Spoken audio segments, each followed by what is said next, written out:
أعوذ بالله من الشيطان الرجيم. بسم الله الرحمن الرحيم.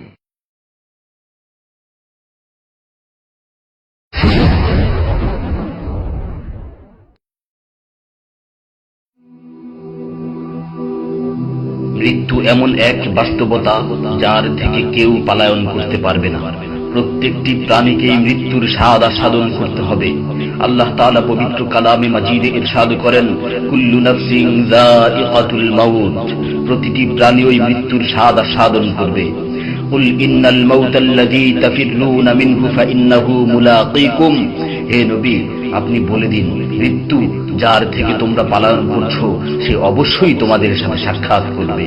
আইনামা তাকুনু ইউদরিকুমুল মাউত ওয়ালাউ কুনতুম ফি বুরুজিম মুশাইয়াদা, তোমরা যেখানেই থাকো না কেন মৃত্যু তোমাদেরকে পাকড়াও করবেই, যদিও তোমরা দুর্গে অবস্থান করো। লিকুল্লি উম্মাতিন আজাল, ইযা জাআ আজালুহুম ফালা ইস্তাখিরুনা সাআতান ওয়ালা ইস্তাকদিমুন, প্রত্যেকটি জাতিরই মৃত্যুর জন্য একটি নির্ধারিত সময় রয়েছে। যখন সেই নির্ধারিত সময় চলে আসে তখন তার থেকে এক মুহূর্ত আগ পিছ করা হয় না। এই ক্ষণস্থায়ী পৃথিবী যাকে নিয়ে তোমরা স্বপ্ন দেখছো, এই স্বপ্নের পৃথিবীও একদিন ধ্বংস হয়ে যাবে। কিয়ামতের সময় যখন নিকটবর্তী হবে তখন আল্লাহ সুবহানাহু ওয়া তাআলা নিজের দায়িত্বপ্রাপ্ত ফেরেশতাকে সিংহায় ফুৎকার দেওয়ার আদেশ দিবেন। অতঃপর ফেরেশতা সিংহায় ফুঁক দিবেন, ফলে পৃথিবী ও পাহাড় সমূহ উত্তোলিত হবে, চূর্ণ বিচূর্ণ হয়ে যাবে, আকাশ ফেটে টুকরো টুকরো হয়ে যাবে এবং নক্ষত্র সমূহ ঝরে পড়বে, সূর্য তার কিরণ হারিয়ে ফেলবে, সমুদ্রকে উত্তাল করে তোলা হবে। সেদিন কিয়ামতের ভূমিকম্প ও কিয়ামতের ভয়াবহ অবস্থা দেখে সকলেই মৃত্যুবরণ করবে। আল্লাহ তাআলা বলছেন, ইয়া আইয়ুহান নাসু তাকু রাব্বাকুম ইন্না জালজালাতাস সাআতি শাইউন আযীম يوم ترونها تذهل كل مرضعة عما رضعت وتضع كل ذات حمل حملها وترى الناس سكارى وما هم بسكارى ولكن عذاب الله شديد।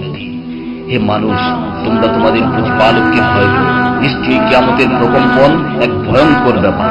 সেদিন তোমরা দেখবে প্রত্যেক স্তন্যদানকারিণী আপন দুগ্ধপোষ্য শিশুকে ভুলে যাবে এবং প্রত্যেক গর্ভধারিণী তার গর্ভপাত করে ফেলবে।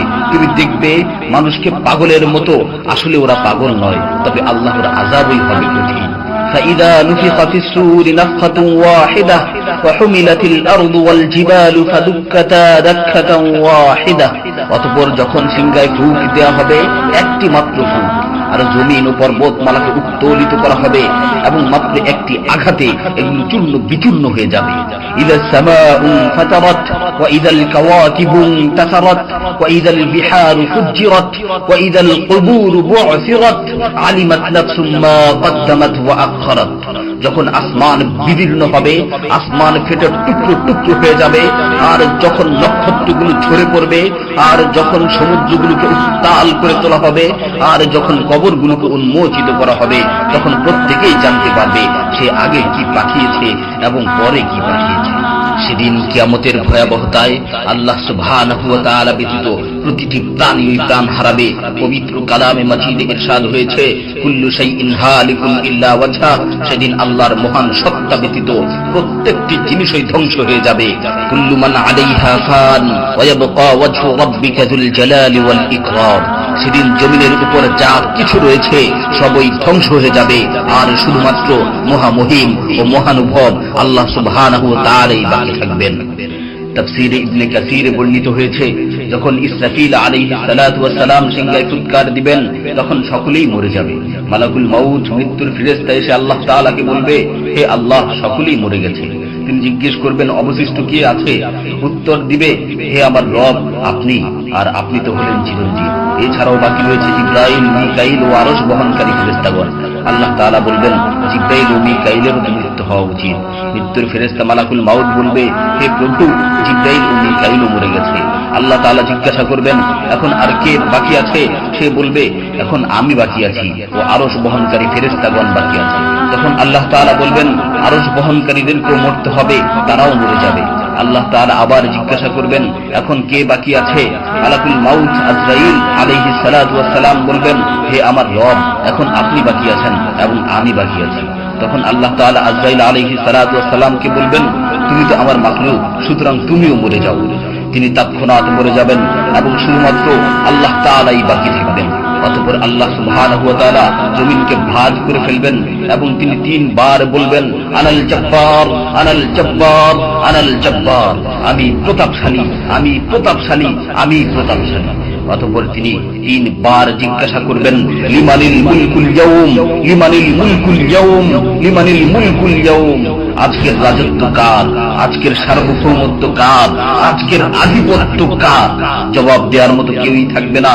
তিনি আবার উত্তর দিবেন, লিল্লাহিল ওয়াহিদুল কাহ্হার, আজকের রাজত্ব, আজকের সার্বভৌমত্ব, আজকের আধিপত্য পরাক্রমশালী একমাত্র আল্লাহ। ইবনে ওমর রাদিয়াল্লাহু তাআলা আনহু হতে বর্ণিত অপর এক হাদিসে ইরশাদ হয়েছে, কিয়ামতের দিন আল্লাহ সুবহানাহু ওয়া তাআলা আসমান জমিনকে ভাঁজ করে নিজ হাতে গুটিয়ে নেবেন। অতঃপর বলবেন, আনাল মালিক, আনাল জব্বার, আনাল মুতাকাব্বির, আমি বাদশা, আমি প্রতাপশালী, আমি অহংকারী।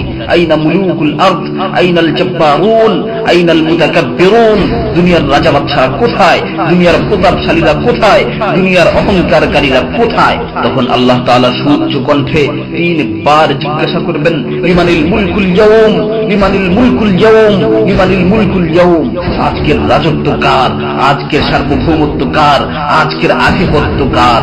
অতঃপর তিনি 3 বার উত্তর দিবেন, লিল্লাহিল ওয়াহিদুল কাহ্হার, আজকের সার্বভৌমত্ব, আজকের রাজত্ব, আজকের আধিপত্য প্রতাপশালী একমাত্র আল্লাহ সুবহানাহু ওয়া তাআলা।